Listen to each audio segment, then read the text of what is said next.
All right, guys. Welcome back. Yes, wonderful Wednesday.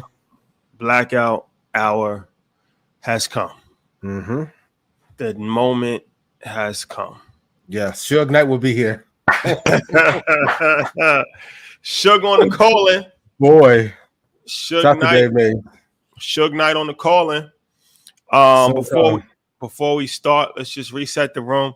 Make sure you get your tickets to InvestFest. If you're an HBCU or any college student, apply for the scholarship. We are donating some tickets away to college students.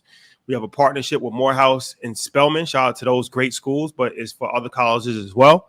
Go to investfest.com if you're a college student and apply. And if not, get your tickets. We will see you soon. And then EYL University, we got a dope class about credit tomorrow with Sandra Martin. It's a 2-part credit masterclass. Everything you need to know how to get your credit back on track and how to get, business funding and all that type of stuff tomorrow. And then next Thursday as well, 2 parts. So I wanted to take care of some housekeeping items before we start. Ian, anything you wanted to say? Yes, if you want to get rich from the market, go to joinredpanda.com or InvestFest.com. If I made you money, please put yes in chat. Partially responsible for starting this investing wave. We're not going to act like I want to. If you want to know where to get in, where to get out, the prices to invest in, swing trading price, a quick entry price for all my options traders, please join. Love y'all. Let's make this money. It's running up in 2024. And also, I'm going to save my pettiness for later. Join redpanda.com, ianinvest.com. Go to investfest.com. Let's go. Let's go. Let's get this going. All right. So we will be talking about the rise and fall of a black billionaire. We're going to talk about this Diddy situation for the last time because we spoke about it probably 5 times already. It won't be my last, but the last time. For some reason, nobody ever hears when we talk about this. We spoke about this a bunch of different times. But I think if we're being fair, the criticism has to be as loud as the praise. Well, I mean, like I said, you spoke about it 5 times. So I'm not sure how many times. Like I'm on my camera. I'm on my killer cam. Shout out to Cameron. I'm on my killer cam. I got clear horsepower. Get your tickets to InvestFest. Shout out to Cam. What you want me to say? But we're gonna talk about it. But all right. Before we start, Blackout is a show that is intended to ruffle some feathers, right? So usually the show is not for children, sensitive men, and entitled women, because the views expressed are outside the realm of our financial journalist integrity, right? These are just our personal opinions and some things that we feel. And so that's a disclaimer. It's not Market Mondays. It's not Earn Your Leisure. If you hear for the most proper etiquette and a detailed breakdown on entrepreneurship, that's probably not what you're going to get. You're going to get some entrepreneurship gems and investment gems. This is called Blackout for a reason, right? Yeah. Okay. But it is for real men, real women, and intelligent kids. We can't alienate everybody. I'm learning, right? So if we're going to take away from one group, we got to add 3 more. Shout out to the real women, real men, and real kids and intelligent kids that are watching every week, making this a date night thing. I love y'all. For sure. Yep. So let's get this going. Let's warm it up before we go into this Diddy situation. Let's get it warmed up. So my mom actually she recommended a topic. Last week the topic was chivalry. This week the topic is B or B. So brains or beauty, right? When you are with, if you would well, I guess this could go either way, but let's talk about it from a female perspective, right? If you courting a woman, if you with a woman. What's more important, brains as far as her intelligence or physical appearance and what she brings to the table as far as the physical attraction? Real answer is combination. Girls must have both. You want Kiki? You gotta have both. You gotta have both. I've been fortunate. Shout out to my baby. You know what I mean? Hey, you need both. Because if she's too smart and unattractive, you're gonna be outside. And if she's all, and I've done that before in my past too, where she just all looks and no internal quality, headache, Big Bird, Yellow Sesame Street. And they're gonna want to run through all your money, want to be outside forever, want to be mixy forever. But what's okay? That's a politically correct answer. And that's the honest answer. Our brother Kenny Burns in here. We're gonna bring him up in a minute. But okay, what is most important? Right? I know that they're both important. But beauty or brains, which is more important?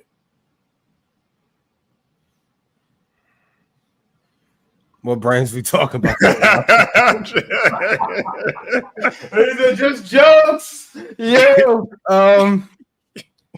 I need some attention because if we can't have conversation, like fellas, for those of you who have not dealt with it, the Instagram thotty baddie model with the BBL body, you're gonna get bored in 2 weeks. So, if I had to pick, formerly would have been beauty, but I need some conversation and intelligence and. So intelligence is most important for you. I can't deal with no dumb. I'm gonna save the. How many minutes we gotta wait before we get demonetized for cursing? I can't deal with nobody dumb. Oh no. So beauty's important though, like but if she's not intelligent, or like you ever been on a date with somebody who's like real pretty but super stupid? Yeah. How intelligent are we talking though, right? Are we talking like NASA intelligent or no, you don't gotta be a rocket scientist. You send me to the moon, you know what I mean? Hold the conversation. Yeah, great conversation, great EQ, integrity. Like those things are incredibly important. But that's one of those things where it's like for women, it's like you want a man with money or good sex. Fellas, you better bring both. I know it don't matter. Okay. Combination. Word of the night, ladies, put in chat. Combination. Let me bring my brother Kenny up here. Let me bring Kenny Burns to the stage. What's going on, brother? What it do, man? Let me get this thing situated. How you doing, my brother? How you doing, Dream Team? Let me get them glasses on. Good, man. What's up, players? You set the internet on fire last time you was here, man. Let's do it again. Man, I love what y'all are doing. It makes sense. Let's do it, man. So we're gonna talk about this Diddy situation, but before we start, I want your opinion on this. Beauty or brains? Which one is more important? Which one is more important? Being married 25 years, I think brains is more important. I think that good answer. You have to be able to. I think you have to be able to sustain some level of communication, some level of order, some level of blueprint for your family, and that's going to take intelligence. Yeah. Yes. Shadi, what you think? I mean, of course, nobody going to go against this politically grain. Like I'm not going to sit here and say, rest in peace to Big. His birthday was yesterday, but I'm not going to use it. Big said my guns are stainless. Girls, I like them brainless. I'm not trying to get canceled. Baltimore I'm not trying to get canceled. I'm not trying. It's 2024. It's 2024. No, I'm blackout. I need both. I'm just saying what I need. You got to have some intelligence for sure. I feel like you said, ultimately, I'm not going to lie. Let's just be honest. Beauty is the first thing that attracts you. Right? Yeah, absolutely. You're not going to get attracted because somebody is perfect in algebra. Facts. When you first meet a person, it's because of what they look like physically, absolutely. Right? Their beauty. But that only lasts for so long. They're not smart, it doesn't last. No, that's for sure. I was going to say it only lasts for so long, right? Like the looks after a while, it's like not even just on the intelligence side. If they just a bad person, right? If you don't bring anything to the table, you're not trying to help out, you're not trying to cook, you're not trying to do nothing. Like you just want to be pampered, you just complaining all the time. You always got bad energy. You could be the baddest. You're a big one, y'all. You could be the baddest woman in the world, right? It's not worth it. Like, and then it is as far as it's good to be seen with people that are attracted. You women with attracted, you know what I'm saying? Like we're not gonna lie and say like that doesn't help you from a variety of different standpoints, right? It helps you from public perception standpoints. Yep. It helps you from your ego, variety of different things. Like we got to be honest, right? But ultimately, like I said, I mean, there has to be substance behind the beauty because if not, then you pretty much just walking with a mannequin, and that is only so long before that is actually a liability. 100% facts. How many natural baddies are there now? Natural? There's like that's just you. What percentage? When you say natural, though, are you saying body enhancements or they ain't pay for none of that enhancement? Or hair, because everybody has some level of enhancement, right? I'm just talking BBL. The BBL play, no face, no filler, no. BBL you know what disturbs me the youngest that's getting all that. And your booty ain't even dropped. You know what I'm talking about? Like you ain't even done enough. You know what I'm saying? Calisthenics to see what's gonna be like. Bang, bang, bang. You know what I'm talking about? no Pilates. Let me just inject. I want to inject. Yeah, too fast. Yeah. All right. The moment has come, ladies and gentlemen. Hit the like button and share. For all you people that have been asking us to speak about the Diddy situation, like I said, we've actually spoke about this multiple times, but is in like Market Monday segment. So let's take long form to really, pick apart this situation and highlight every aspect of it. And I want to title this "The Rise and Fall of a Black Billionaire," right? Because this is something that we've never actually seen this ever, right? This is actually unprecedented. Yeah. So it's a case study, right? And it's a very unfortunate situation for every single person involved, right? But first and foremost, we want to say that there's never a time that we would condone domestic violence of any sort, right? Mm-hmm. Even outside of Puff, because it is a real issue. Domestic violence is a real issue. So if you are partaking in domestic violence, you need to get help, psychological help. And if you are a victim of domestic violence, then you should seek help also, right? Yep. So let's just put that out there right now. All right. And man, quit advocating for a motherfucker that actively engages in domestic violence because you want to get it back too. Listen, come on. You starting early, Ian. I'm not here to play. I'm going to call Muta. I just talked to Dave Mays earlier. If I get Suge on the line, I'm going to set shit off. I ain't coming to play today. Yeah. All right. So let's talk about Diddy. First, I want to chronicle how I got to have a relationship with Diddy because Troy's not here. So is that not true? I don't remember. I don't fully remember that. But I'll take Los Angeles. You say if you had a chance to meet Puff, would you go to his house? I said no. You said I think you. But a chance to meet him and actually meeting him are two. I don't. If I had a chance to meet him, I wouldn't have met him. All right. But I'm just saying that neither here nor there. Ian doesn't have a relationship, so he doesn't have to. And Troy's not here, so I'll explain how we have a relationship with Diddy.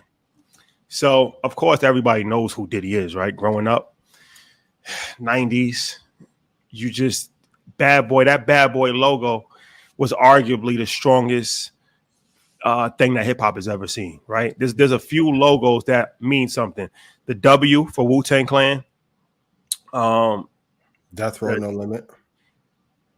Rockefeller. Yeah, Rockefeller's a big one. That Rockefeller chain, diamond, but the chain, the R chain, that's like Rock and Roll Hall of Fame. Like that's legendary. Rough Riders. Rough Riders. But Rough Riders, the double R. The double R. That was their logo, though, right? Yeah, the R. So long story short, if you're a fan of hip hop, you know. But that bad boy with the that was something that, came and it was just like it was amazing. And it was amazing to see people all over the world. But I feel like if you was in New York, it was a different level of like you felt it a little differently, right? Like you felt big, on top of the game. For sure. I remember when Big first came out, and then I remember when Invincible, like I remember Mace, and then the Locks, shout out to Kiss Styles. Those are our guys, like, the Locks. I remember when they first got signed and everybody was like, yo, the Locks is the next ones. And it was just, phenomenal. You don't got to go through the history. So you already know the story of Puff and who he was and the whole iconic status. So when we first started EYL, it was a few people that we definitely wanted to have conversations with. One of them was Nipsey Hussle, rest in peace. Obviously, we never got a chance to make that happen, but we connected with, pretty much his whole family, and I'm very appreciative of that. Other one was Dame Dash, another person who we just looked at from afar and always had a strong level of reverence for. Somebody that changed the culture, somebody that pushed entrepreneurship. And of course, we was able to build a relationship with Dame. So shout out to Dame. I appreciate him. Jay-Z, we haven't had a conversation, a sit down. We met him one time, but we haven't had an interview with Jay-Z yet. But Jay-Z, I don't even got to explain why we want to sit down with Jay-Z. You don't got to explain that. and then Diddy, right? So it was a list of different iconic people that we looked at as far as not just being a billionaire, but having such a strong cultural reverence, right? Yeah, you can't leave out now too. Oh, Esco for sure. Yeah. Shout out to Esco. That's my guy. So then, you know, as we start our journey in this financial literacy space and start to make waves, we start to have a lot of mutual friends organically. So shout out to Mike B. He's our stylist. He's from our neighborhood, right? It just so happened that he was bad boy stylist for a couple of years in the 90s and always had good relationships. And so him and Puff know each other for 25 years, right? So, but Mike B is somebody that I knew for 30 years as well. So Derek Ferguson, he's a guest early on the podcast. It just so happens that he went to church with Troy, but he was also a CFO of Bad Boy early in the 90s, early 2000s, right? But this is an organic relationship that we built. Then we start to meet other people like Fahim, head of security, right? Yeah. That's good brother in the Nation of Islam. I got introduced to him, I think, through 19 Keys, and he's just a good brother. We met him on some real estate because he's a real estate investor. We developed an organic relationship, and then his man Dion, right hand man, that's he was just a fan of the show. He's the one that actually told Puff about us, watching Market Mondays during the pandemic, investing in stocks, making money, like just, you know, had a real affinity for what we had going on. And then Tavio, who actually runs Revolt, right? So it was a very organic synergy from people that he knew and people that we was getting introduced to, or people that we already knew on our own, right? So Lou Tucker, that's our guy from our community, and him and Puff grew up together. So long story short, we have a relationship with Revolt. We don't never really talk to Puff when we have a relationship with Revolt, because if you don't understand how this thing goes, like Puff doesn't run Revolt. Even before he stepped down, he wasn't involved in the day-to-day operations of Revolt, right? He was Tavio is the CEO of Revolt. He was the one that was actually running the day-to-day operation. Well, he was the one that, I don't know what his title was, but he's the one running Revolt. Puff, we never spoke to Puff ever. But eventually we actually met Puff, right? And then when we meet him, it was in his crib in Star Island. It was a random situation where Lou brought us to the crib, and we had like a 2-hour conversation, and he was just talking about Black empowerment, how we got to stick together, asking us, you know, our background, you know, talking about financial literacy, how it's needed, talking about politics, like, you know, just a really, like, you know, very interesting conversation. Like, you know, just down to earth. Like, he didn't come off as, like, you know, somebody that was trying to impress us with his money. He didn't try to come off like he was trying to, you know, swindle us. He was just like, you know, just cool. And he actually gave me his number, gave me his cell phone number. And that's rare, because, you know, if you're in this business, and Kenny knows, like, most of the time, they don't give you your direct number unless it's a real relationship. Like, I mean, they'll give you like the assistant or get my email, and then even if they do give you your number, you text them, they're not gonna hit you back. No reply. Never reply. He like, yo, hit my number if there's ever any problem with Revolt, anything you ever need, yo, just text me. It's easy. And I never text them because I don't like to abuse relationships, and I don't like to text people for things. I don't have any ask, right?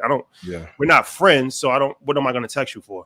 But 4 months down the line, I had an idea, and I'm like, yo, he keeps talking this Black empowerment. He keeps talking about how, you know, he's suing Diageo, and he wants to, you know, start to spread the truth and all that. I'm like, you got to come on the biggest stage possible for our culture, which is InvestFest. Mm-hmm. So I text him, and I say, yo, I want you to come to InvestFest. I want you to speak, be the keynote, and then within 20 seconds, he hit me back. Within 20 seconds, he hit me back with a voice note. Like, yo, I'll do it. Yeah. That's a good idea. I want to do it. Get the team on it, and we're going to start working on it.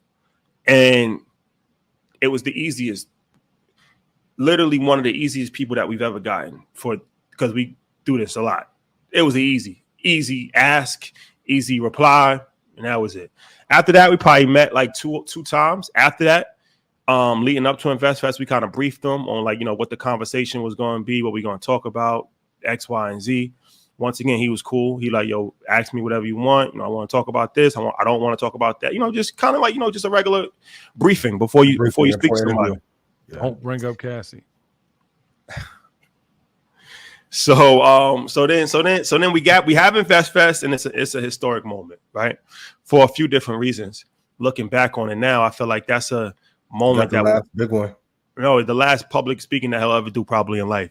And the things that he said in that interview is just very interesting because he was talking about the power structure and we gotta stick together and being a black billionaire don't mean nothing. Like it's a very interesting conversation that he was having. Shortly after that, everything falls apart for him, right? And we all know the course of events. And I haven't spoken to him after that. He did give us a check. I want to talk about that, but I'll talk about that later. And then everything spirals out of control. And like I said, the last time that I actually saw him was MTV Awards. He got the Lifetime Achievement Award. And he invited us to come. And we saw him at the after party. We was leaving. He was coming in.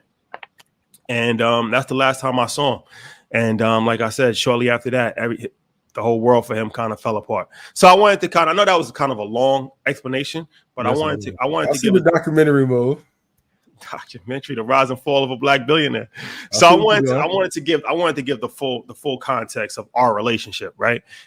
We're not personal friends. I do have his number, or I had his number. I'm sure he probably changed his number by now. But we probably met around 5 times. But like I said, every time that we met, I can only be honest, right? Every time that we met, it was always a positive conversation. We never had any argument. He never had any, issue where he was trying to talk to us crazy, or I never saw that. But like I said, I only saw him 5 times my whole entire life. So that brings us to today. Accusations first came out. He denied it. And then, everything started to fall apart. And then most recently we saw the video of the domestic violence issue. He issues an apology. And here's where we are. My personal take on it, I feel like it's over. I feel like it's over.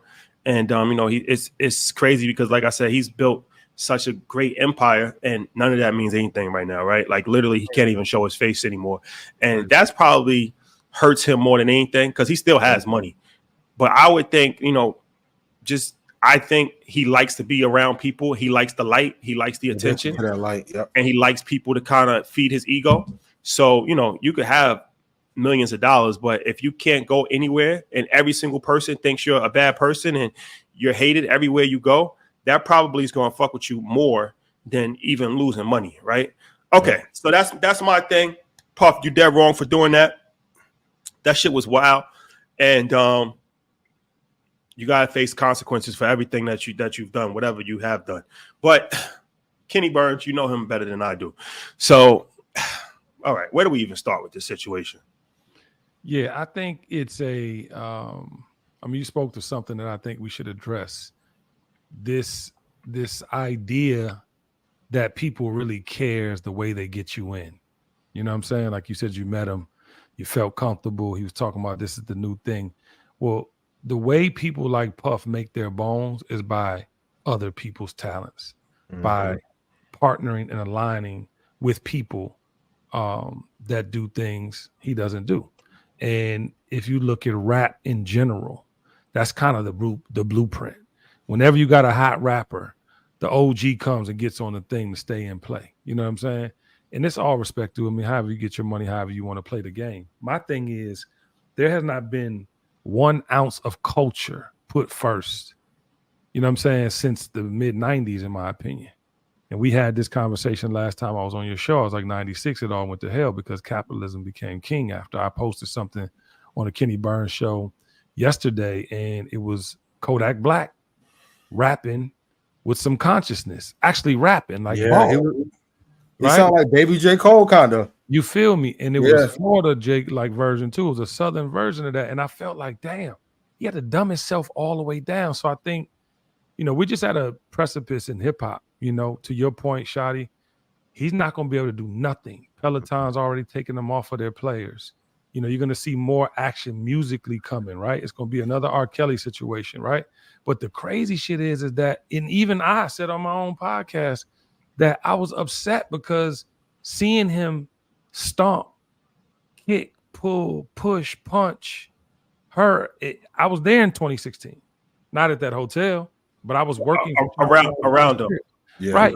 And I remember, we had this meeting and man, he broke down in a way I had never seen him break down. Now, no one knew what happened. No one knew about the fight. None of that. Again, I've said this on my platform. I said on yours. I never seen anything gay. and I never seen any abuse. The one abusive thing I saw, I quit the next week, and it had nothing to do with no woman. It was another man, and it was violent. It wasn't gay. It wasn't none of that for y'all starting the comments and all the things. but what I saw was egregious enough to be like, I can't fuck with dude. You know what I'm saying? Because I can't stand by when that happens. And that's the thing. I think we get into this trick bag of the fact that he is Sean Puff Daddy Combs, Sean Diddy Combs. He created a way for entrepreneurs that didn't quite know what they wanted to do and not know their super, powers or talents. And we saw him go from not just music, but into fashion and spirits. And that opened up lanes we had never had. But the sad part about it is it was never about culture. Culture got lost in the process. So I think that when you look at it, it's fucking unbelievable. I feel like the world I knew is over. Because if Jay is the only one left standing, and I'm talking about because you don't see Nas. Well, Nas is Nas. You mean like billionaire? You mean like billionaire, like exactly. mogul? Yeah, but no disrespect, no disrespect to Nas, but at all. He's not like when you think of Jay, you think of Jay, Puff, maybe Dr. Dre, but Dr. Dre's not really. Dre isn't even outside, and the point is, like, even though Jay isn't outside, like Puff was outside, you felt Jay pause. Exactly, you felt the contribution from all the things, whether it was through the NFL, through Meek, and through the Justice Reform. And so, but now I feel like Jay is the only person actively, right? And I'm sure there's people coming up like y'all, 19 Keys, your whole crew, Ian. I mean, Troy, everybody's dope, but like, there's no icons. Think about what I'm telling you. They are repealing all icons. Jay is the last icon. Even we talked about this is by design too. Even Dr. Dre. Dr. Dre can't come say nothing to nobody because all them motherfucking skeletons come out the closet. There's no disrespect to him outside of him putting his hands on a woman. Fuck you. But other than that, like, nobody's gonna listen to a Dr. Dre beat. Well, let me say it because I was with somebody that knows. I'm sorry, not say that. Hold on, Shadi. People will listen to a Dr. Dre beat, but nobody's going like it's the Chronic. Is all I'm saying. It's not going to be revered like that. Nah, I got you. But I was talking to somebody that is well respected in the industry and that has well connected ties, and he was saying that a lot of people are nervous. Oh yeah, because they like if Puff knows a lot about a lot of people. But B, I don't think that's why they're nervous. Well, B, you got all the henchmen. I'm sorry, you got all the ex-security guards on national television singing like I'm just saying. But then also, it's the thing where it's like, if this could happen to Puff publicly, nobody is out of the reach. No, but bro, it's not even that. What's the problem? Let me rephrase that. What the problem is that Puff has made it even more harder to get in these doors. Kanye has made it harder. Kanye made it harder for sure to get into these doors. No, all of them. And that's the thing. We all have an affinity to an era. We all have an affinity to music. We all have an affinity to culture. But sometimes shit's not good for the culture. And we haven't called it out. Like, I'm known for going against Puff. People know me for battling him in public, saying when he wrong, whether it was we holding the black vote, whatever it has been in history. I told him he wasn't a fucking rapper ever. He shouldn't have Meek Mill and French Montana writing his raps. He fucking doesn't speak to me for 6 months. I'm working with the man at this point. Like, I've done my job. Yeah. But the problem is the community's not doing their job. It ain't up to the community. Mediocrity. The industry didn't do their job. Everyone will act all surprised. And I don't have some personal vendetta against, I don't know him personally, right? Right. But there's 30 years of bad shit that he's done. And I keep saying he the real Suge Knight. Like, Suge was there. Like, once Buntree and all them went away, Puff was really that. But when you have incident after incident, decade after decade, why are we playing surprise that this happened? This ain't the first time that this has happened. Yeah. We're not going to skate over some names like you saw it. It's a surprise because you saw him stomping a woman. It's a surprise because you've never seen that. And the people around him, and I can attest to this, Ian. Yeah. I've known him since I was 16 years old. I don't consider us friends. The only time I've ever done business with him was because of our mutual, father figure in the industry, Andre Harrell. That's the only time I've ever done business with him. Dream. I signed the girl group Dream. It was because of Andre Harrell. I went to work for Revolt because of Andre Harrell. I did not fuck with him like that.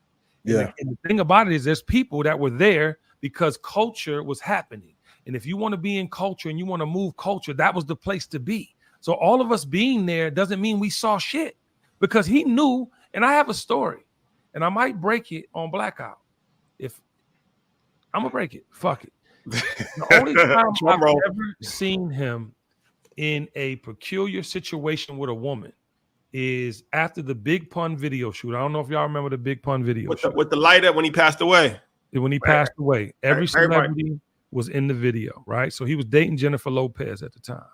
And he literally, you know, was at the video shoot doing the Puff Daddy thing. I was actually in the scene at the end of like the little bar panning thing. I sent that to you. Remember? Yeah. I was there. And so Jennifer Lopez was on fire. You know what I'm saying? And literally, like, she was getting so much attention, dude got annoyed. You know what I'm saying? So for me, and I wasn't working with him at that point. I don't know what business we were doing. I might have had Dream at Bad Boy, but I was like, you know, doing my thing. I was just happened to be there. We got together, all went to the thing. So long story short, she getting all the attention. They leave. You know what I'm saying? I'm sorry, we leave. And he was like, it's time to go, blah, blah, blah. He had an attitude. So all I heard in the back seat was, and it was more Jenny at first. And all you heard was, you know, you start hearing the right? So it was a security guard. His name was Kenny. This motherfucker was like 6'12", and he weighed 342 million tons. And he had my seat belt, because I'm trying to turn around to see. I'm in the front seat of the Bentley. I can't see behind me, but I hear shit. And so, like, I'm like, nigga, let me go. Get the fuck. So we literally like 5 minutes away from the Four Seasons Hotel. And when I got out the car, I never forget, it was like a scene out of Rush Hour. It's like a bus of Asians getting off the fucking bus, going into the hotel. They all had cameras, like video recorders. And I'm like, oh shit, this is going down, because whatever's happening in the backseat is going to spill out into the drive. I jump out. I'm trying to get in between whatever's going on. And I didn't see him, you know what I'm saying, like physically fucking her up or nothing. But what I heard in the car, somebody got hit. What did you hear? What did you hear? I just slapped my knees. I hear the slapping knees, nigga. But I'm saying, you know, if it's somebody fighting. I don't. I just heard a whole lot of cursing and motherfucker, but I know Jenny ain't no punk. That's all I know. And at the end of the day, I got out the car, and I think I might have elbowed her in the head on accident trying to get in between them, trying to tackle him. But like, my thing is like, that's the only thing I saw. This is the 90s. You understand me? And then she came back down and apologized and said it was her. She literally came downstairs and apologized, said, look, I'm sorry. I made a, you know, I was like, you ain't got to apologize to me. I don't give a fuck what you did. Yeah. No, you know what I mean? I don't want to ever be around that shit. And I'm uncomfortable around both of y'all. And I got going. So I think that when you hearing these stories, though, from people who constantly saw that or saw abuse, that's a fucking issue. And to your point, Ian, it was enablers. Because the same people I'm seeing on these blogs, it was wrong getting paid. No, not even that. But if you go back to doing and do some due diligence, you playing yourself. Whoever those people are playing themselves. Because they go do their homework. It's like, where were you? Were you not there? So I'm just saying, like, I'm just baffled, man, because it's been years of egregious behavior. It's been years of people not checking him at the door. And now he can't even save himself. There's nobody coming to his rescue. All the celebrity friends, not one person has nothing nice to say. No, not one person is coming to the rescue. So we had a fucked up point, bro. All right. Let's talk about the $1 million. Like, let's talk about. Man, come on, yo. Why everybody acting all shocked? Like, they've been doing bad shit for 35 years, and people like, oh, I can't believe it. Come bro, on, when man. You see that though, Ian, it is unbelievable. But like I said, me personally, you ever thought you see him stomping her by the elevator? Are we gonna be honest or no? But also, I look at it like this, right? I can only judge somebody from what I see personally, right? So it's like you could tell me, yo, Ian's a fucked up dude. He did this, that, and the third. He cheated on his wife. He took money from me, whatever. I'm just using this as an example. Yeah. So, but it's like if I see you, right? If I see you, I look you in your eyes. You talk to me like a man, and you talk to me respectfully. I can't judge you for things I don't know, right? I can't that's just going how it's going to be with anybody until I actually know, right? Until I actually know for myself. But because people have said crazy shit about me, I'm sure. right? People say shit about everybody. So it's like, from how I look at anybody, this is just my golden rule in life. Until I know for sure, I'm only going to judge you on my personal interactions with you, right? So my personal interactions with somebody could be completely different from somebody else's personal interactions with somebody. And like I said, especially if you've never seen another side of a person, how can you judge them based off of hearsay or rumors? You can't. But I know a bunch of con killers. It doesn't mean that they're nice. Shout to all my guys back home. I know a bunch of people. But you just said you know that they're killers, right? You just said that. Yeah. So that means that you have some firsthand information, right? Yeah. You have everybody have firsthand information about him too. Nobody's seen that. You can't have firsthand. So if you don't see it don't count. You can't have firsthand information if you wasn't there firsthand. If somebody else is there first, I wasn't there when they did the shooting, but if one of my friends is a serial killer, Ian, and you don't know, I said if Shotty was a serial killer, and you had no idea that right now, being his partner on the blackout, this, that, and the third, next thing you know, y'all done made millions of dollars together, and he got 48 bodies in his backyard. 48 bodies. That would have been signs. You're gonna say you saw signs? If somebody is this man, I have said it a million times. He's a taker. He got more money, so he would offer you more money, but then it would be less. Like you'd be up at 1 o'clock. We got meetings at the studio at 3 a.m. in the morning. All the things would get more and more like egregious and ask, but you can't say that I saw him stomp somebody. I did not see that. Okay, so the baseline is if we didn't see it, it does not count. No, it's not even that. It's just like if you know, like I said, like it didn't happen. Like it's a difference. It's a different. We playing with semantics, right? But it's like you said, from your people, there's people from your neighborhood, right? You don't necessarily have to see a person do something, but you know that they're a drug dealer. You know that they are a killer. You know that they're a robber, right? I don't have to never actually go on a robbery with a person, but I know from firsthand experience that this is not a rumor, right? What I'm trying to say is that I don't know any celebrity. I don't really have any relationship with a celebrity, right? Now I have relationships with their business manager or their right-hand man or somebody like that. But I mean, that goes for anybody. Like I don't have a relationship with any of a celebrity, high-level celebrity people. So what I'm saying, and most people don't, right? So it's like we're not in the inner circle. That's what I'm trying to say. Like I'm not in the inner circle of a person. I don't know what is actually happening. If I'm in the inner circle, then on my day-to-day, I talk to them on the phone. I go over their crib, for Thanksgiving. Then I can kind of make educated decisions, even if I'm not physically there. You see somebody 3 times in life. I mean, how do you know what type of person the person is? And like I said, and if the person comes to you on some positive shit and like, yo, this is what we doing, and he honored his word and he did everything. Well, how are you gonna have a negative view of a person that you only have positive interactions with? Let's put me in it. If people said I was the black Bernie Madoff for 30 years, at some point you should believe it. Yeah, but okay. So y'all can have an argument. What I'm saying about Shotty is though, like he met dude, and Shotty and I have become friends. Like, you know what I'm saying? We talk. He calls me for advice. I call him for advice. I think that when he met him, dude came off like he was what you thought he was. Yeah. But that's how the devil does it. You know Absolutely. What I'm saying? But at the same time, though, just like other people that I call, I mean, call anyone particularly out, but whoever his friends were, that didn't have his back, you know what I'm saying? I'm like, damn, but it had me think. He's never really had friends. It's all been transactional. When you look at like, even right now, I got a call from a dude I actually respect today. You know what I'm saying? He was like, yo, so you really feel like that? I was like, absolutely. And I was like, if I could save a youngin' from putting too much into a false prophet or putting too much into somebody that he can't tangibly touch, talk to, and get to know, I can't, I'm helping, I'm winning. Like I want people to be whole at the end of this, because right now, everything we thought, and let me fuck y'all all the way up. Everything we thought was goals is being torn down. If you looked at Puff with the reverence we all did at some point on our journey, you're like, God damn, they could take anybody out. But then the gag is, at the end of the day, who is left? If Jay-Z is the only one left who really cares about culture, I'm talking about from justice reform and all the things that really matter to our community, who is protecting us? No one. Because all these motherfuckers that ain't us are signing all this bullshit. When you look at a Kodak Black go from spitting bars to being retarded, you know what I'm saying? It's a whole generation of that. Yeah. And then they think we hating because we are saying with something that we created as far as hip hop. I'm 50 years old, so I can tell you everything about hip hop because I was born when it was formed. Yeah. But if you're saying that it's about money, we getting money, okay, getting money, and then do what when you're locked up? And then do what when you're a drug addict and can't kick your habits? And then do what when you have no women that are respecting you or themselves? When misogyny takes over, we are in a fucking, I mean, it's Sodom and Gomorrah. How do you say that? That's not the right thing. Solomon. No, you said it right. Yeah, you said it right.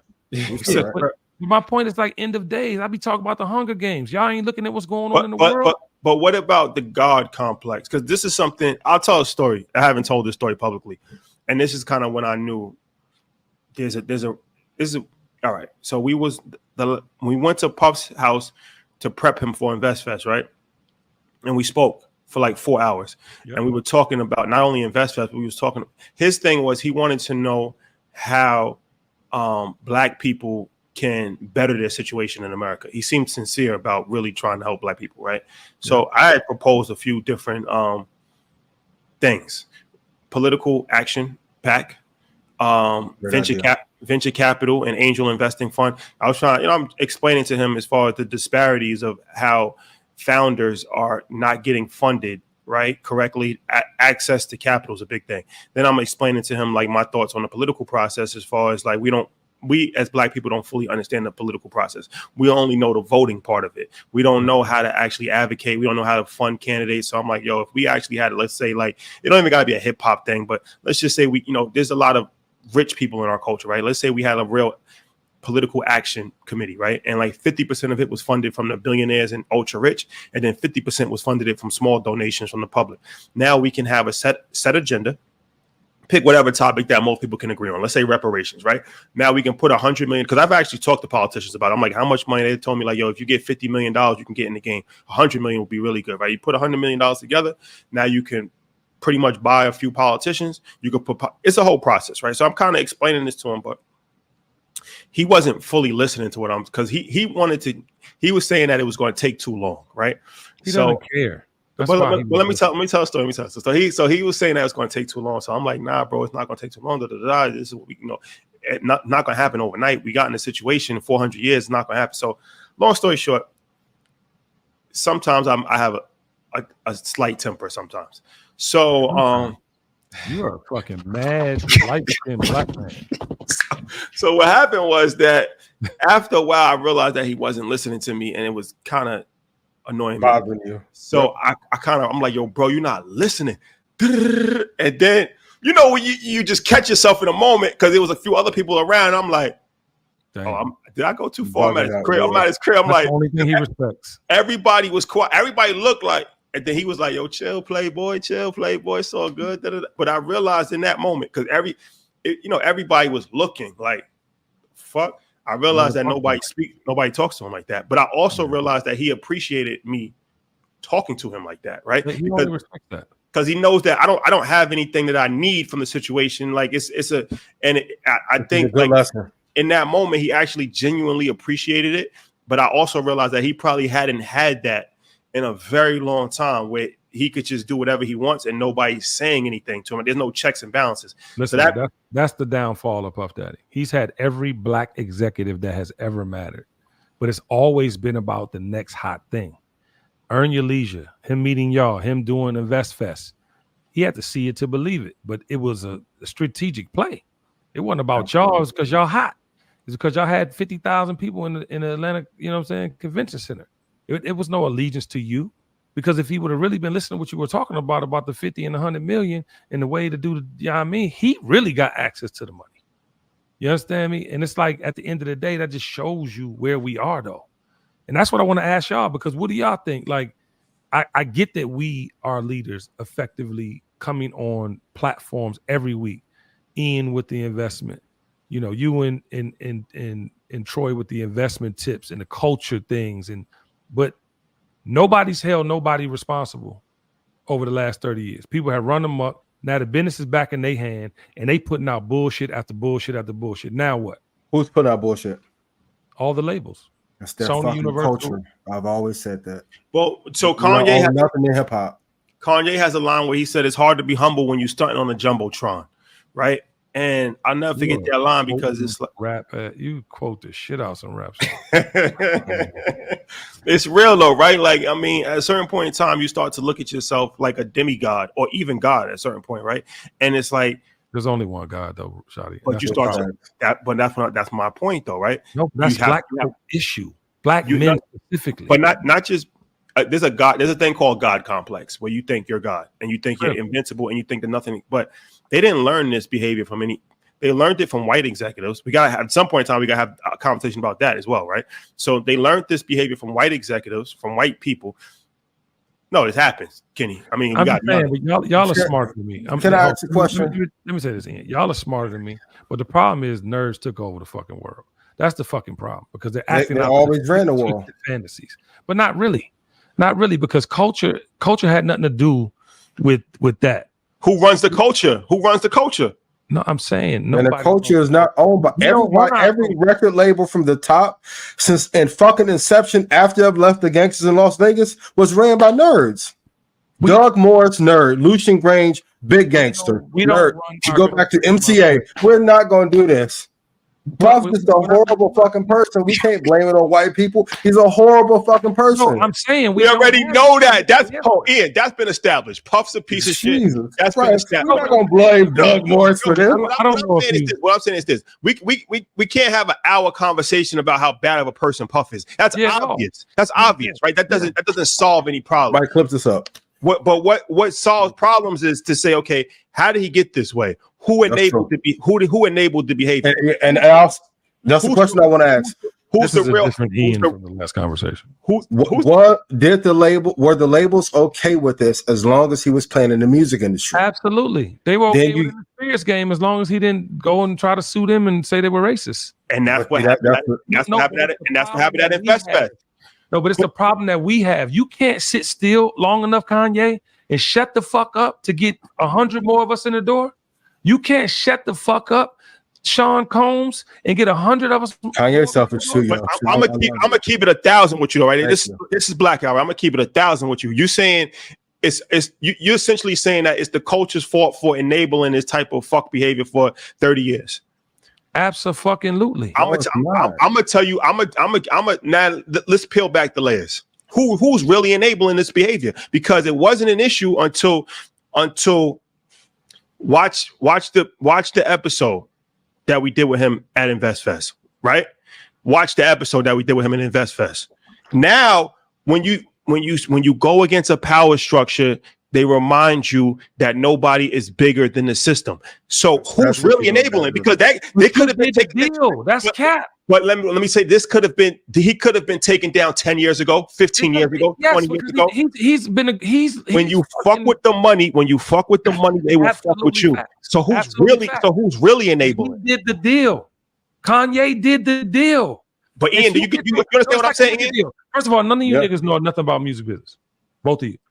I'm not saying I'm in the music business. I'm telling you, you could do a record deal, sell a bunch of records like Drake did, and redo your entire deal. Yeah. And rip that bitch up and figure out a new way. My thing is, you've been taking this 60, 75 million, 100 million a year because you were comfortable. You could have went and bust a melon at the beginning of Ciroc and said, I'm going to go bust a move if y'all don't give me this. Kanye West, a percentage of Adidas's business, which he showed us when he left. If he'd have bust the move early, he could have did it. But you gonna go rogue? You can't tell me Kanye, a very intelligent person, just went psycho on a religion in a race of people to get out of a contract. So what I'm saying is I never believed he did get out of that contract. He's not mentally stable, Kenny. Yeah. But Kenny, what I'm trying to say, none of them are. No. But there's different levels around them to keep them grounded. There's different levels of insanity. But what I'm saying is that you got to answer for everything. Who's really enabling, right? We are. We don't hold nobody. We don't have any power. We don't have any power. And then I'm saying everybody like, yo, I'm tripping. People have been Gene fucking Deal been telling these stories. Jaguar, it's all in Atlanta. If you was in Atlanta from 05 to 2010, all these goddamn stories about him doing wrong. What are we talking about? We can edit whatever we need to. The culture has no power over them. You're not on your genius level right now, Shawty, because that is falsity. If you think buying R. Kelly records wouldn't have stopped R. Kelly, on some level, you're a fool. But what I'm saying is this. But we kept, and even today, people support R. Kelly for sake of it being, no, he's a child molester. What I'm saying is, this is what the industry enabled that. What Ian's saying is this, right? What Ian's saying is this. There's been people that have said Puff's foul for years, right? No, but R. Kelly too. If we didn't do nothing as a community, we kept buying the records and going to the concerts and supporting the brand. What I'm saying is that's why I don't believe in cancel culture. Yeah. But it's not about cancel. It's put somebody on timeout till they figure it out. They never had no timeout. But what I'm saying is that when the people, all right, there's the people, and then there's the people. Yeah. When the people cancel you, that's when you're canceled. No, that's when you're canceled. The people, not the people. The opportunities are this is the thing.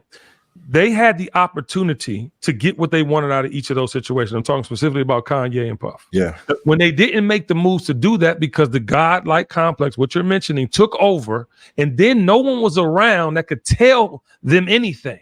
So their mind is fucking up the game for the next generation, is what I'm trying to say to you. And the problem is that consumers, right? And we talking about Kanye, I know the majority of his consumers are probably white, right? I don't even think the majority is white. Black. But at the same time, Puff Daddy was the black superhero. Puff Daddy and I seen this man come in Madison Square Garden in the heyday of the 90s. And comes down in a fucking mink coat, passing out roses, and people are standing up like goddamn Jesus is in the building. I've seen it. Yeah. But my thing is, in the moments of these egregious acts, nobody in culture cancel them. You can't fucking expect an enabler to cancel them. You can't expect somebody getting a paycheck from them to check them. Because guess what's going to happen? You're going to lose your job. And I'm not talking about the people that did, because there are people that walked away. But they clearly didn't have the power to knock him off his rocker. And that's the difference, because our culture dictates what happens in culture. So if we say no, it ain't no as in cancel. It's not like cancel him and lock him up and throw away the key. But guess what? You mean his peers? So you're speaking on his peers. I'm speaking on the community, because they have the buying power. They're the ones who made Ciroc #1. They're the ones in that heyday of music made Bad Boy #1. Not the industry. Nobody in the industry made him hot. Everybody in the industry hated him. Trackmasters hated him. Your crew. I mean, like, it wasn't like people were really fucking with him. He just had the formula. And he sold people on the dream that would allow them to have a better life. And a lot of them did. But then a lot of them don't have fucking dental insurance and no teeth right now and fucking on drugs and dead. So I'm trying to say to y'all. But there's also people like Sean, right? Who, shout out to Sean. That's my bro. Love Sean. I seen him. I saw him have a FaceTime conversation with Diddy. I saw it with my own eyes. Like, yo, bro, like, cool, like they cool. So that's what I'm saying. It's hard to really navigate this, right? Because it's cool like, until he made a comment the other day when these things came out. You see his comment? Yeah. Oh no, he separated himself now. But I'm just saying, he didn't separate himself because he did years for this man. All right, shout out to Sean. But what I'm saying is that I said shout out to Sean. Oh. What I'm saying is that slick shit. You and Ian done got spicy. What are you talking about? Like, it's called blackout. We gotta keep it honest, like, and it's not just because it's Puff. If it's anybody, like, my thing is, how do we prevent this from happening? The R. Kelly thing. When I was growing up in East Chicago, Indiana, R. Kelly was going to fucking games in Thornton and Thornwood, and nobody was saying nothing in the industry. So the video, all of Chicago knew. The industry did not give a fuck. The world knew it was a video. But before that video came out, all of Chicago knew. This is the industry didn't say shit because he was making money. It's this big. The fucking world, but the power is this big. But there's no such thing as being canceled by the people, because it's like R. Kelly is a perfect example.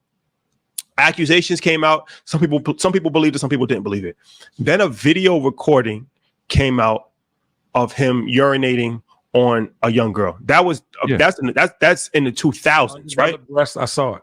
That's a video. Yeah, unbelievable.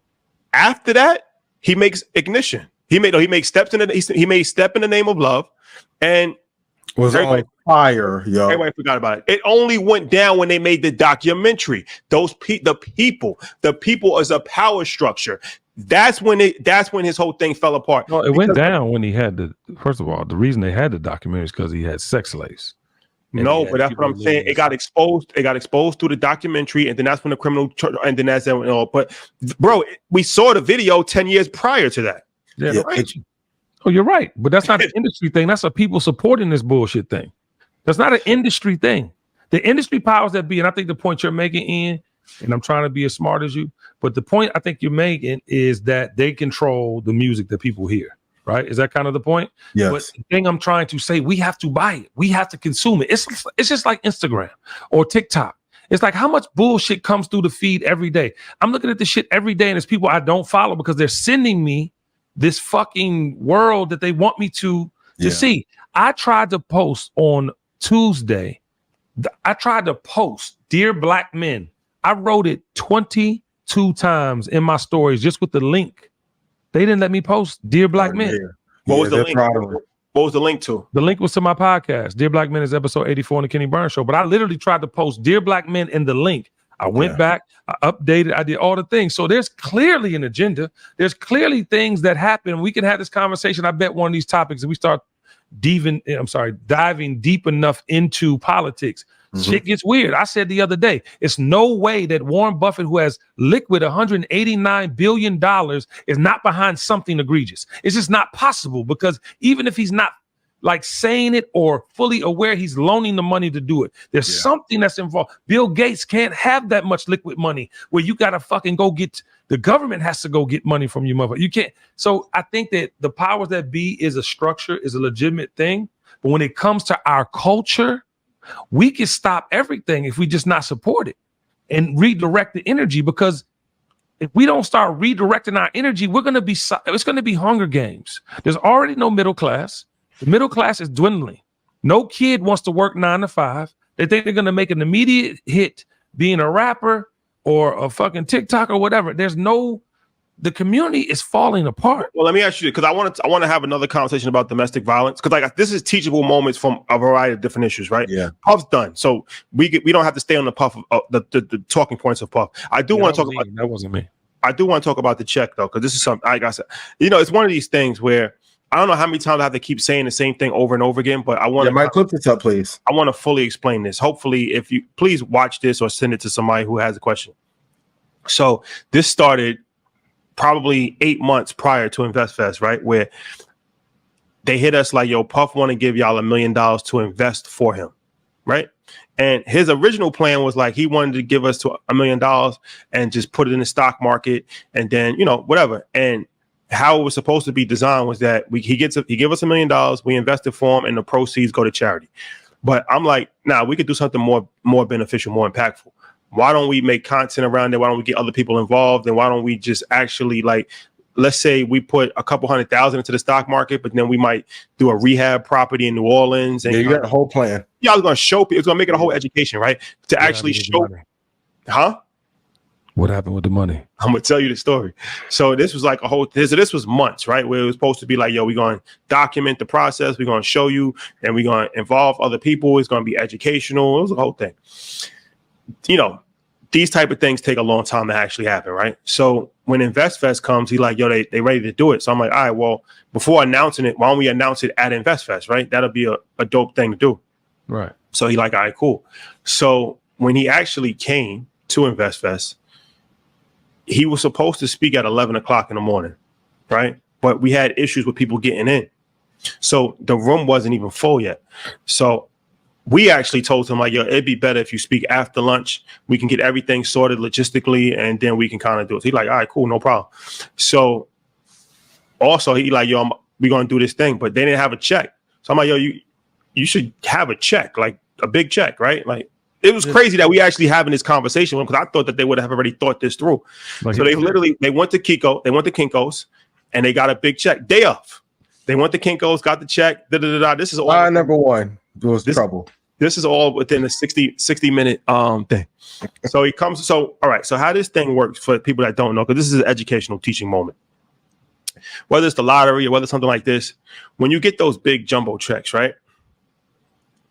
contrary to popular belief, you can't actually take a Kinko's check and box it to the Wells Fargo, right? Who knew? Who knew, right? Everybody's supposed to know. Because that's not an actual check. That's a piece of cardboard that they just print lines, and it looks like a check, right? But for people on the internet, they might not might not know that might make like a reaction video off of it. You're not allowed to take a 4-foot check into pop that to the ATM, right? You can't do that. So what usually happens, because we did this before at InvestFest, where Puma sponsored $5,000 for 4 entrepreneurs, so it was $20,000 total, and then through their corporate, it usually took like 6 weeks for the physical money to get to the people, right? So when you get those checks, you don't get the money like right away. It takes time. Now, what happened in this situation is that it took a long time, right? So InvestFest happens, and I have to say this. It wasn't because of him, because he actually called me a few days after, like, yo, what we doing? How's the money invested? Like, put it in options. I'm like, yo, we didn't get the money yet, bro. Like, he didn't even know that we didn't get the money. So, well, that's what he told me. So his team, and I would give them credit because they was doing their due diligence. They was like putting together legal documents, and it was a very long process, right? So we moving around, and it was just kind of like, they don't have time to kind of, because keep in mind, we wasn't making any money from this. It wasn't a donation. It was, we're supposed to invest the money for him, and the proceeds go to charity. Right.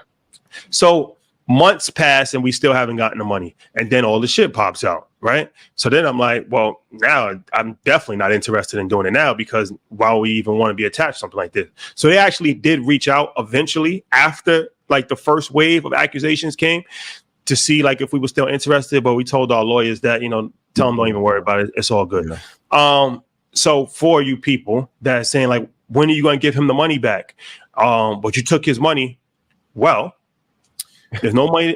There's no money to give back, right? There's no money to give back because we never received the money. But like I said, I don't even want to call it a scam, because I think that he actually did have the intentions of giving us the money. I'll give him the benefit of the doubt, because he actually did call me to see it. But his team, the lawyers, we never got the money. And then by the time that they was actually willing to give the money, there was no interest in us actually taking that money. What do you think happened? I'm not a music industry expert, so I want to pitch it back to you, Kenny.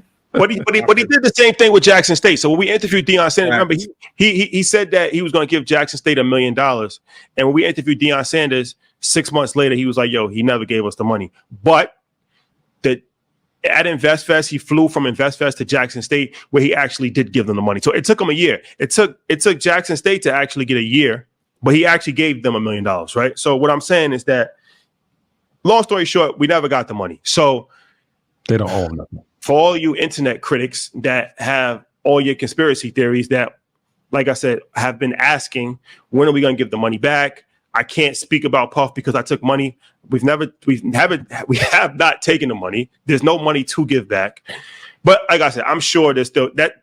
I can't believe that people are like even saying that. Like, that's wild to me. But it's one. Y'all are probably the most consistent financial literacy movement, and honestly authentic that's out. I mean, we've seen all types of funds sell things and go missing and cheat people, and you've never had that. It's one of these things, man. But so like I said, I'm sure that a lot of people probably won't even hear this, and then they'll still, but for you people that do know, right? Now you have a full explanation of what happened. I don't want to keep telling the story over and over again. So please, but let's go back to a bigger issue, right? Yeah. And this is a good topic to talk about: domestic violence. Yeah. Right. This is a very serious issue and a topic that I think needs to be addressed. And we've spoke about this a few times. We talk about it on Market Mondays, but we got to really kind of dig deep, because domestic violence is one of these things that a lot of people don't even fully understand. Right? They don't even know what domestic violence is, what it's not, when they've crossed the line, when they haven't crossed the line, when they're in a domestic violence situation, they don't fully even know sometimes. That's why people stay in a situation. And domestic violence goes both ways too. Yeah. So it's like, oh, damn, we just had an argument. No, it's domestic violence, right? It crossed the line. Then what I learned was I heard a cop speak one time, like, somebody takes your cell phone, that's domestic violence. Wow. It's not physical abuse, but it is abuse, right? It's like if somebody steals your property, withholds things from you, like takes your car. These are all forms of these are all forms of abuse, right? There's different forms of abuse, but this is all forms of abuse. So let's have a conversation speaking to men about domestic violence. Yeah, I had my latest episode 84, was Dear Black Men, and I was speaking directly to young Black men because I think it's almost like sport to try to be with somebody else's woman. And I know that for a fact that's how most, murders happen.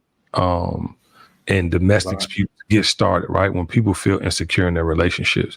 And I think because it's like a sport with this generation, it's scary to me because, there's no lines, even for cheaters, there was some type of protocol to cheating.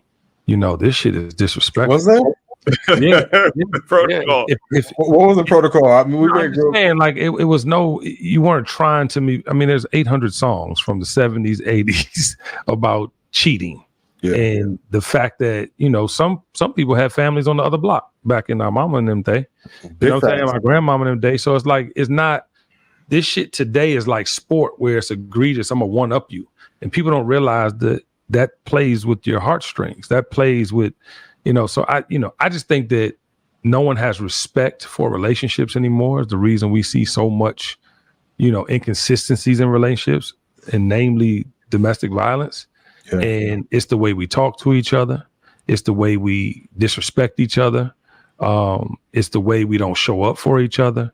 And there are many reasons why it happens, but I was saying dear young Black men or dear Black men in general on my podcast, because I was saying like, yo, like you just got to remove yourself from any situation that makes you feel violent, or makes you feel like it's going to take you out of your character. I tell my sons all the time, like, you can't let nobody, even your brother, because I have two alpha males. You can't even let your brother say nothing to you that's going to make you want to put hands on him. Like the violent shit. And this, again, to your point earlier, Ian, we're being brainwashed with everything we see. Absolutely. Everything in music is fuck a bitch. I punch a bitch in the face. Yeah.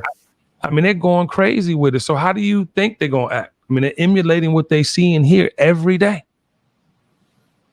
Yeah. Yeah. Ian, you have anything to say about domestic violence? Man, keep your hands to yourself. Watch your tone. Keep your hands to yourself. Like, that's it. Yeah. I mean, I'll say this. I feel like it's ultimate sucker shit from facts. Anybody. There's two types of ways how this thing plays out, right? The one way is what you described, as far as you in a situation, somebody throws something at you, before you know it, you fight, like, and that happens a lot, right? And this is a real conversation that we got to have. The best way to prevent that is to not put yourself in that situation. Absolutely. Right. But that really does happen, right? People get, somebody might hit you with a vase, somebody might punch you in the face. It's like, hit them, it's over. The best way, if you're in a toxic relationship, men or women, remove yourself from that. But I'm speaking to men. Remove yourself from that toxic situation, because before you know it, you're going to put yourself in a situation where somebody's going to get hurt. Yeah. And somebody's going to get seriously in trouble, or somebody could even potentially get killed. So remove yourself from that situation. Yeah. And also these men that are seeking these relationships that, they've been with multiple guys and have baby daddies and all types of things that could come back and be a detriment to you. Dangerous. You know what I'm saying? Or you trying to fuck with somebody else's woman. Yeah, you trying to slide to their house, fellas, cut that shit out. Yeah, like y'all got to You're going to get trapped. Exactly. Be mad at him that one day and going to tell you to come over, and shit going to go crazy. Yeah, and you're setting yourself up. Yeah. Like that is not a successful outcome ever. I've never seen anybody like pursuing the way these youngers pursue other people's women. Well, you know what I'm saying? But because I don't want people to think, I'm gonna get back to what you said, because that's a big topic. But like I said, there's two ways how this. I just explained the first way. The second way is you're just a piece of shit and you abuse women.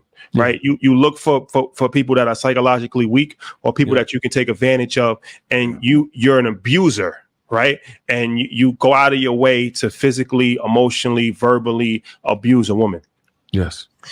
You're scum of the earth, right? Like there's a few scum of the earth. There's pedophiles, there's people that are rapists. There's if you are willingly going out of your way to just physically beat up a woman and spitting on a woman and telling her she's a bitch and doing all of these things, I don't even know what to say for you, because I would say seek help, but I don't know if I'm not sure if you can even turn that type of behavior around. Like if there's something that's seriously wrong with you, right? Yeah. So I'm not even sure what to say to a person like that. But if you're a woman, stay away from that, because what usually happens is that there's usually those type of people are they swing in very wild directions. So 1 minute it's like ultra abusive, and then the next minute they buy you 5,000 roses, not 2 roses. They buy you 5,000 roses on Instagram, and they don't just sing to you. They bring the whole chorus like band, and they do everything, and they put rose petals on your feet and all. And it's like, that's how they court you a lot of times too, right? They'll court you with some shit that's like overly out the edge crazy, because it's like that type of person is just like a very extreme person in either way. In a positive way, to like, yo, I love you so much, I'm gonna do this, I'm gonna do that, you don't gotta do nothing, but then on the other way, so it's like, look for that on both sides. It's like sometimes it's better just to get an even kill person. They might not get you, but they might not get you 10,000 roses, but they're not going fucking, you don't gotta worry about dying. It's gonna be, like, that's the thing too. Like, I think these people are looking for these attributes, like these cookie cutter bodies. They're looking for these things, and then they're not respecting it after they get it. It's almost like the Kanye syndrome. You can't respect if you know your woman is a hoe. I don't give a fuck what no man say. It's gonna play on your psyche if one of them dicks come up around y'all and y'all outside. I don't give a fuck what type of man. Pause. I ain't from New York. You're gonna feel away. You know what I'm saying? And that's the thing that Kanye did. He did it over and over and over. I mean, think about what I'm saying. And that's what y'all are doing out here. Y'all out here sharing, and then you get to caring about one of these motherfuckers, and you can't erase that shit from your mind. But then also, you brought up a good point as far as there's golden rules in life, right? Pete Davidson had that boy in trembles, boy. Never take fruit from a man's garden unless you're gonna replenish it 2 times over. So what I mean by that is, are you a 5% right now? You just cash and considerable options. Hey, cash and considerable options. That's a fact. Don't fuck with somebody's girl. Never fuck with somebody's wife. Somebody will kill you over their wife quicker than they'll kill you over money. They'll kill you over their girl quicker than they'll kill you over money, over anything. Like, people say, like, these dudes be more emotional than anything. They'll act like they don't care. They act like that Meek Mill song where he was like, yo, you hit mine, I'm gonna hit one of your, like, it sounds good. Yeah, it sounds good. We be emotional over their sides. It sounds good in theory. Everybody locked up. It sounds good in theory.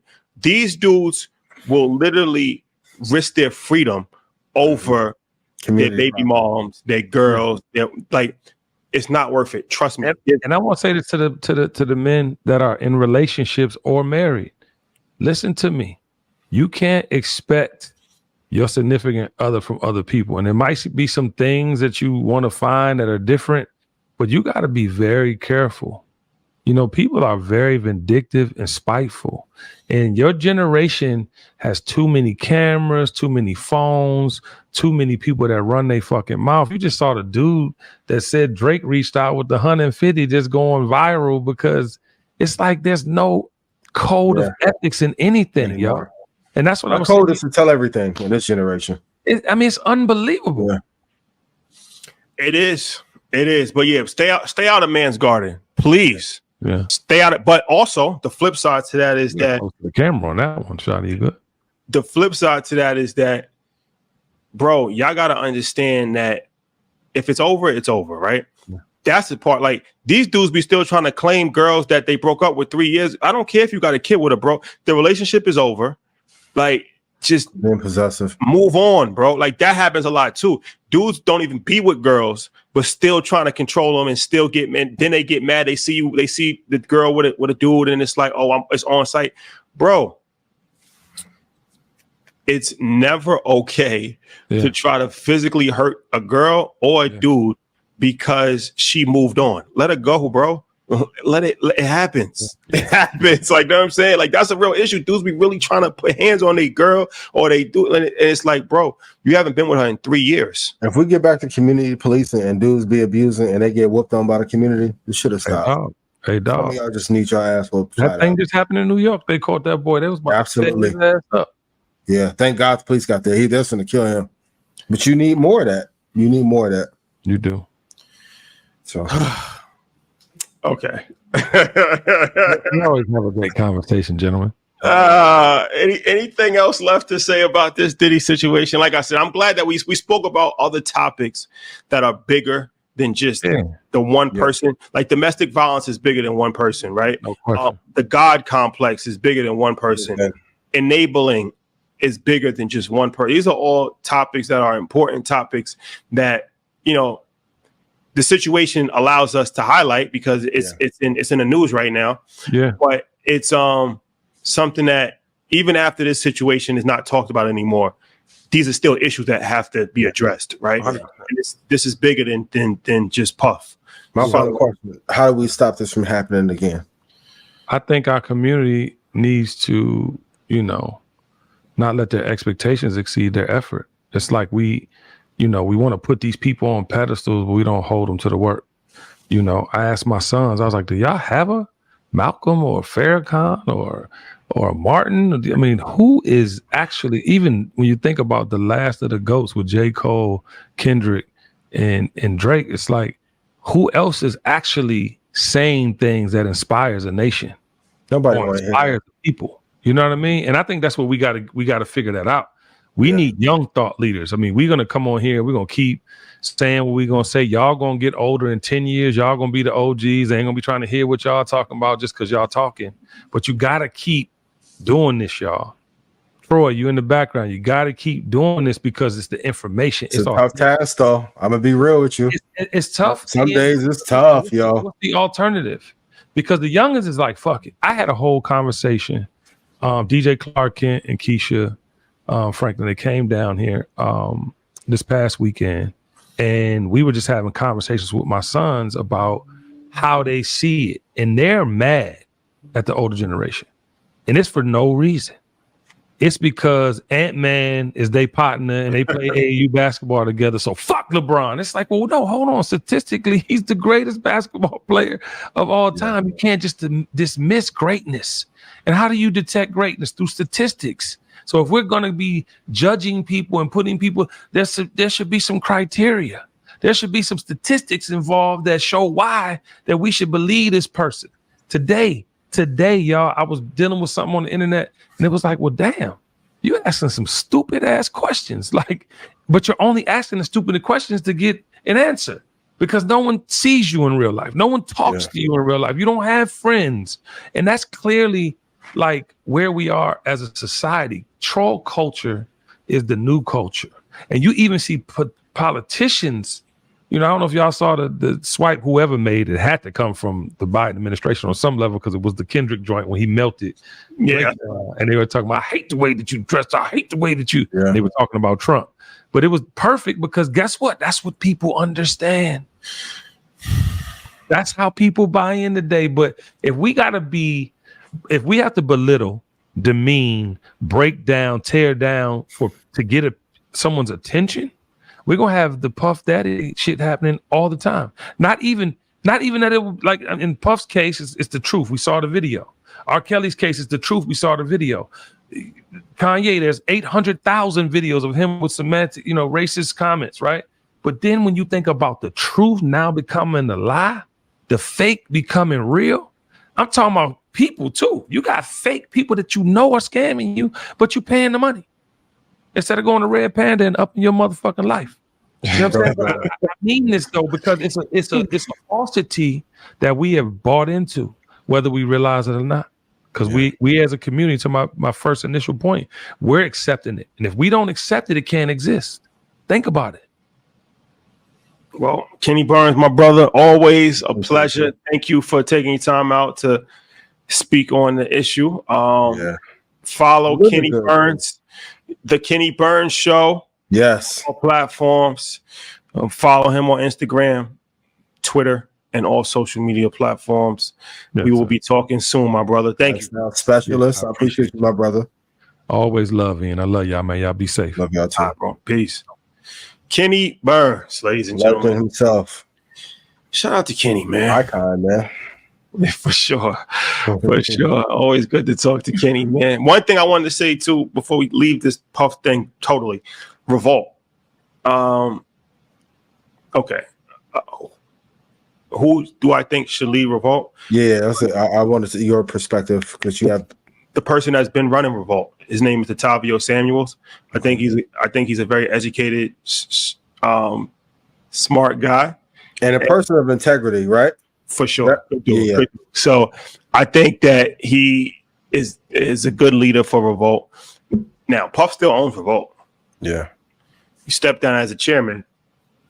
What does that really mean, right? But hey, what brand ambassador do you think could help bring some positive light to the business, draw advertisers back in, get better programs? They haven't really lost advertisers. Revolt hasn't really lost advertisers. You know, Revolt's in a good position because they're a TV network, and they're one of the only black TV networks. So the ad companies have to kind of advertise with them just because by default, right? Especially after the George Floyd situation. But they've done a good job. They've locked in a lot of big name advertisers for long-term deals. And I think they're actively trying to sell Revolt. Contrary to belief, Revolt has not been sold. Yeah. I know this firsthand information. So don't debate with me in the comments. Just because something is published and a news article comes out doesn't mean it's true. Now they're trying to sell Revolt, but it has not been sold yet, for the record. But I think that Otavio has done a great job at Revolt, and I think they're gonna have to figure some things out because I look at their programming right now. They have Drink Champs, and it's gonna be difficult if that's the only show that they have. But they've done a good job at kind of having different things that are culturally relevant and maintaining relevance, and they've done a good job at distancing themselves from Puff. So that's something that I think was smart on their behalf. So the Otavio, I think he's a very intelligent guy that can get the job done. If you were him, what would be like the first three things you would do, like in this new era of Revolt? I would look for the up and coming talent, like as far as like who's the next cast in it. Like who's the next, like, I'm saying, academics, like not even saying academic, but I'm just saying just in that frame of like, the streamers, because that's what's really moving the needle right now, streamers. So, I would try to get somebody on the come up that has personality, kind of, figure it out with them and sign them to a 360 deal. Get that 360. It's going to happen. These 360 deals, it has to happen. You know what I'm saying? Absolutely. Listen, it's actually not a bad idea. But the in perpetuity part is the part that killed me. I'm like, damn, they'd be happy all in 360s for 72 years. These content creators going to start signing these 360 deals if they haven't already. But if not, they're going to start signing because, when we talk about, this brings us to our next one, the influencer recession. It's harder and harder and harder to make money online. So now it's going to be like, okay, if I come and I give you $2 million, right? And you're an up and coming streamer, I'm going to give you $2 million up front. But I'm gonna need kids signed to me too, yo. Listen. I'm gonna need 25% on the residual for everything, merch sales, lifetime. Yep. Yeah, I'm gonna need that. I'm gonna need that. I invested in you early. I believed in you when nobody else did. Is there any content creators that you see right now in the African American and Latino spaces worth to right now? This up and coming. I don't really know too many up and coming content creators. I just don't watch that much content, like, to be honest with you. So I don't know. I'm out the loop. I'm not on Twitch. I've never been on Twitch in my life. But I would ask my son that question, right? He would probably he would know better than I would, right? He's 13. I'm sure he knows some up and coming. But it's like even FaZe Clan. He was telling me they fell off. They fell off tough. Zandy used to love them. They kicked off a bunch of their top people. They trying to rebrand it with new people and all that. So it's like, the content creator space is crazy. Do you think we are in an influencer recession? For sure, definitely. Yeah. I feel like, everything goes in waves, and I feel like during the pandemic was probably like the boom era, and then it went down. So, but the cream always rises to the top. But definitely, this is even if you look at the podcast space, right? Like, you're not hearing about these big podcast deals. Remember, at one point in time, it was Joe Rogan got 200 million, Call Me Daddy got 60 million, whatever. Yeah, and then Gilly and Wallow, they signed their deal, and then it was just a bunch of stuff happening within a short period of time, and then it just went quiet. Yeah. The last big podcast deal that we've heard about was Cameron and Mace. We still don't really know the details behind that, but that was like the last one. We didn't really hear about too many podcasts. Think about how many podcasts that there are, right? And think about how many big podcast deals that we've heard about, like quote unquote, right? Yeah, Rich actually called me about that yesterday. He like, market's dried up, the big deals are gone. I'm like, it's good. Because it's not enough originality in the space. I know everybody's talking about the Terrence Howard moment that he had on Rogan, which I think was dope. But like, I think creators need to be more original. Like, how many variations of one sector can we see over and over again? Like, I know people ask you that all the time, but it's like, when is somebody going to do something different other than what we've been seeing in rap, lifestyle stuff, cars, pranks, gold digger pranks? I'm like, bro, it's enough of that out there. That's enough of that out there. Yeah, that's a fact. 18 to 24 months. I think even podcasts and influencers, the market gonna get shifted in half. Like, I think we're gonna see a lot of brands die. But it's always a reset, though. It'll be a reset. It's not like, it's like I said, you have boom. It's like the stock market, right? Like, even in a bear market, somebody's making money. Absolutely. Right? It's just the majority of people. And the new faces are gonna come. Yeah. So it'll. But that's why I always say, like, be smart with your money. Make smart decisions, have your exit strategy plan, because eventually it's going to be over. Eventually, like, everything moves. Like, we found that out this week with Ruby Rose. Rest in peace. Who? Drewski. They broke up? Ruby Rose left my dog, man. Not could have been. Was that real or was that just fake, though? I think that was content. Yeah, I think that was content. I'm not tongue kissing for no content, though. But I mean, she's an ugly girl. Yeah, but that's you. He probably wanted to. It wasn't like. Oh, he probably wanted. Yeah. It wasn't like he had to like bend his arm to make it like, what I'm saying, like that. Yeah. So, shout out to Drewski. Yeah, shout out to Drewski. I like him. He's one of the people that's figured it out for sure. Oh, absolutely, hustler. He made a lot of money. Yeah, that's my guy. All right, well, what can you do, man? We're definitely over with the Puff. Yo, don't ask me about Puff, man. Definitely don't ask me nothing about Puff ever again in life. Don't ask me about the $1 million ever again in life. Yeah. Don't ask me, man. I don't know. Don't ask me my feelings on him. I don't have no vendetta. I just certain. But what I've learned too, though, in all of this, people are selective in their outrage too. For sure. That part, I was like, wow, okay. For sure. Yeah. Sure. So, don't ask me no questions about Puff. I got nothing else to say about it. I won't never be speaking on this situation ever again. Yeah. I've chronicled the whole story from start to finish. We talked about the $1 million. We talked about going to his crib. We gave you the whole experience. You can live vicariously through me if you're interested in my perspective. But that's it. Once again, the big lesson too is you have to learn who you cannot get into wars and entanglements with. The moves that he made in the music industry, you can get away with that shit with MCA and RCA and Jive and J Records. Cool. There's levels. Facts. When you get to fuck with Ciroc and the old Suge learned this too with the St. Ives shit and Seagrams back in the day. You get to talking a little bit too crazy, and all of a sudden, charges pop up. They start paying off people in your camp to go against you. Like, it is levels to this, man. You get to mess with that cartel. Certain businesses you have to leave alone. When I start going to Mexico, they're like, hey, I know you can't just come up here and set up shop and be Mr. Red Panda in Mexico. Don't work like that. The militia from the police. I'm like, you got to get along with everybody. The ties, 10%. Absolutely. Oh, yeah. Oh, big royalty. 720. Oh my God. So yeah, man. So yeah, that's a good one for sure, man. you have to know who you could not go to war with, yo. And don't go to war unless your cream's right. 100 billion. 1 billion is not enough. 100. Some battles you need 100 billion. You need 100 billion to be untouchable. Yeah, some of y'all be like, why won't you say nothing about Vanguard, BlackRock? Is you crazy? Oh, not equipped enough. 100 billion. Street not equipped to new. 100. You need 100, man. Mm-hmm. Then maybe you can start to go crazy. Yeah, it's not worth it. It is not worth it. Operate with integrity. Do what is best. Manage your money right. Take care of people. Everything will be okay. But I think it's a great lesson for everybody too, because anybody can end up and not maybe to the scale, but anyone can end up in any one of those situations that he was in. Yeah. Wrong night. Stay off drugs. Stay off alcohol. Stop. Don't use drugs. Yes. And stop drinking so much. And just be careful with your fetishes. That's good. Just gotta be careful, man. Just gotta be careful.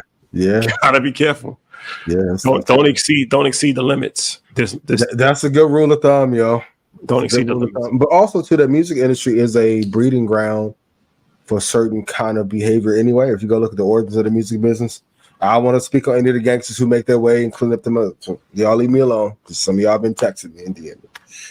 But certain industry, you hating nigga, this is the way. Hey, I don't want no smoke. But certain industries are more prevalent for these kind of actions. You have to be very careful. That's a fact. And with the casino business, you can't go back in the day going to Vegas. Now it's turned into online gambling. Correct? Like, who runs DraftKings and Prospects? Wouldn't want them as an enemy. Wouldn't want them as an enemy. Be more conscious of the way we raise our daughters. Ladies, be conscious of the men that you are around. Yeah. Right? Money is not everything. Facts. Character is more important than money. So be mindful of that. And keep your hands to yourself, guys. At all times. All right. Well, it's been real. Love y'all. I ain't do too bad today, right? Nah. I ain't called Shug. I ain't called Jack. Shug. Where's Shug when you need him? In fact, Dave was supposed to hit me back, but maybe next week. Talking about the rise and fall of Suge Knight, the mistakes he made. Oh my God. That's ego. Ego. I'll take care of your people, playing gangster too late in life. I'm like, bruh. Yeah. Crazy. Well, ladies and gentlemen, love.